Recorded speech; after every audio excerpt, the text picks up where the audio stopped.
Hey guys, Mike here. So, oh boy, what a day in the market. I mean, green, green, green. Boy, Meta pulled all the ships up. I mean, look at Google. It couldn't even rally or hold its gains on its own earnings, but thanks to Meta, up 5% today at one point in time. I mean, everything was just roaring. Microsoft, Apple, you name it, it didn't even matter, okay? And this is in the face of a boatload of economic data that came out, GDP, employment numbers, inflation. I mean, it didn't matter. Nothing was stopping this one today. And this is what I was talking about a few days ago when I said, if this continues, I'm talking about the shorting, right? And so what was the day? You saw shorts covering like crazy, right? You can see the candlestick on that. And I'm going to show you what I'm talking about. But just starting off here, I mean, you can see GDP comes in at 1.1, well under the estimate of 1.9%. Consumption comes in at 3.7, estimated 3.4. Look at government spending, 4.7. This is why that one guy was begging them to stop spending because it would help fight inflation. Estimate was 2, right? And I mean, you look over here, this is the United States Gross Domestic Product Price Index, 4%. Forecast was 3.7. Getting into GDP, as you can see right here, after we had the 2 negative ones right there, which supposedly is a recession, so to speak, but you know it wasn't. Look what we've had: decline, decline, decline. Will the next one finally go negative? We'll have to see. But when you look over there, first of all, it's not hard. It's not easy to get to like real negative GDP. I'm talking about when the economy is really, really slowing, because it wasn't slowing last year when we had these.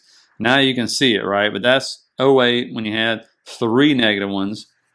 And then right here, you'll see it. It'll start to decline. And you'll go, oh, we're about to go negative, and something will happen, you know, whether it's government spending or something's going to happen to push it back in the positive. And so it is hard. And it's not, remember, it's not just the negative GDP numbers, right? There is a actual group that gets together and calls this and stuff. And there's other things that go into this. But when you look at that, that's what I'm talking about. It's just hard to get them unless you shut down the world like we did in 2020 right there.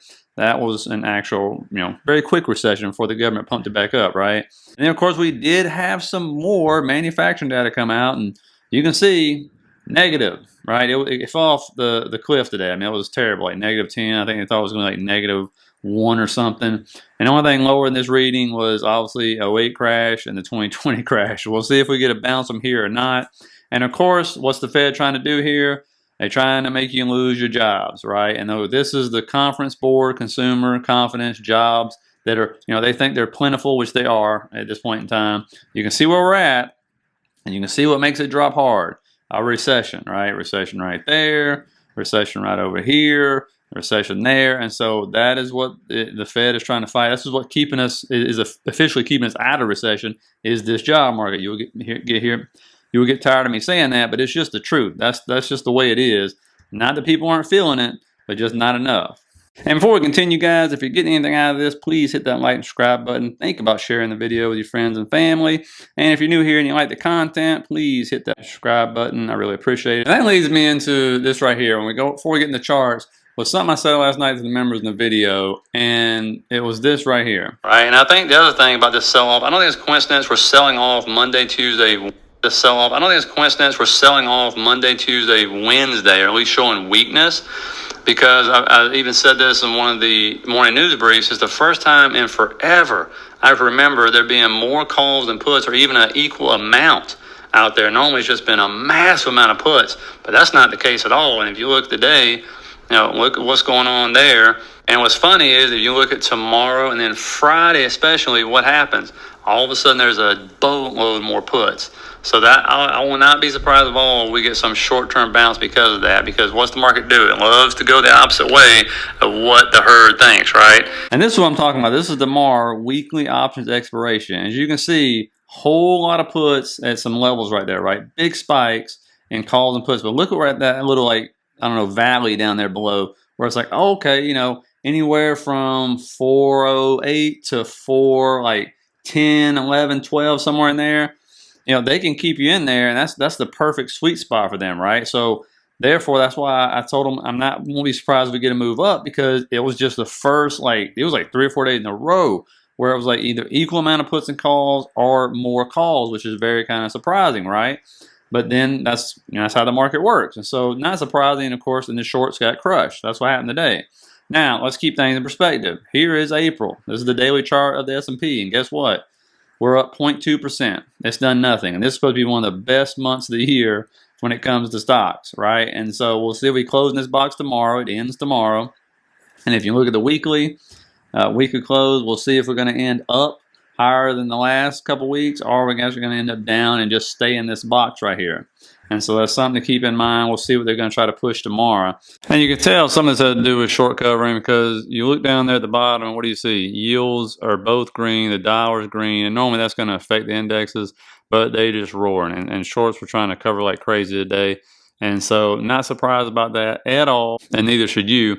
And one thing I want you to start tracking for yourself, if you want to get an idea of what the market's really doing, is the QQEW. It's a NASDAQ 100 equal weighted index fund where it doesn't have like 7 stocks making up 50% of the index. They actually weight them a little less than they do some other ones, but very close, right? And when you look at this right here, for example, like yesterday, the QQQ was green, the NASDAQ 100 was green, excuse me, but this one was red yesterday, right?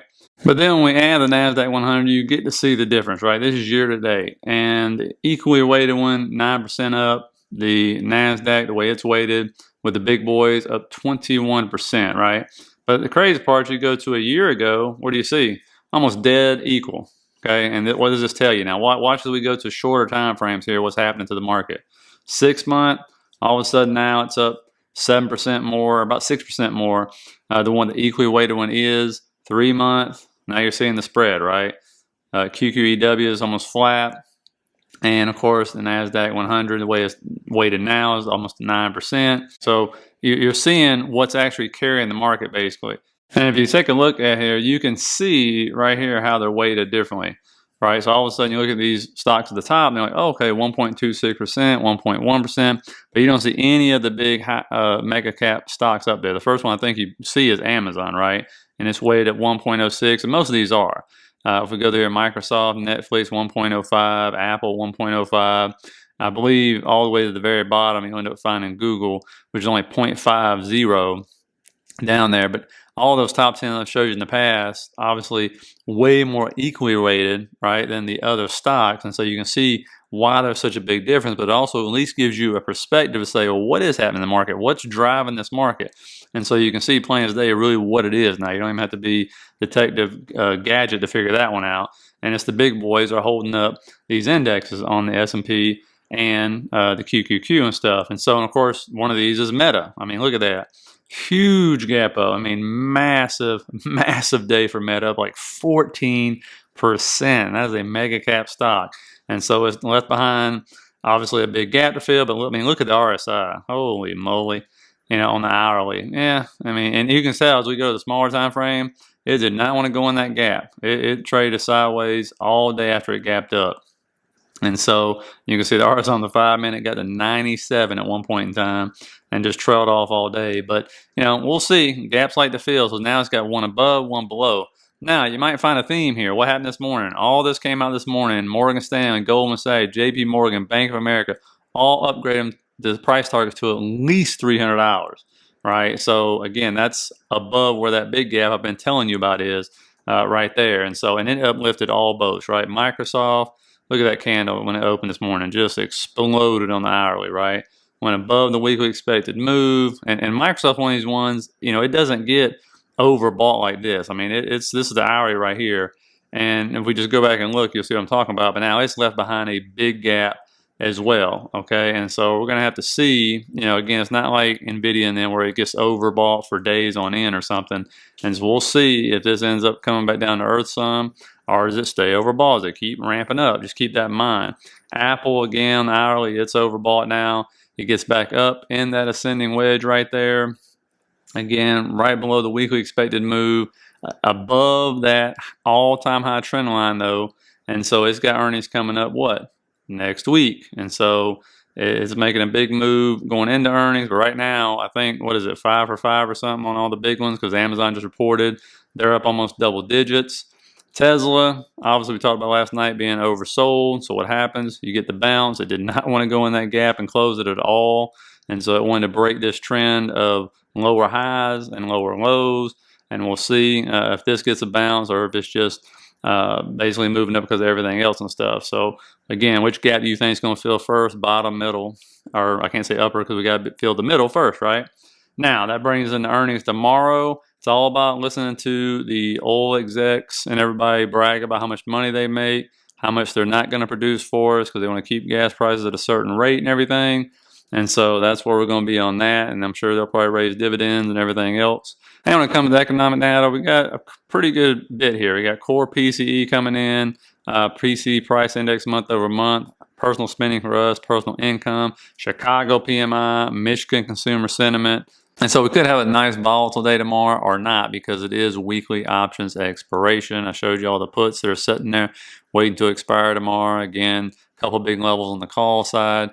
So we'll have to see how they want to close out April going into May, which I'll do some stuff on May. And the truth is, you know, that saying sell in May and go away and all that stuff. But right now, when it comes to this business cycle or any kind of cycle, they're all over the place, right? And I think we kind of see that.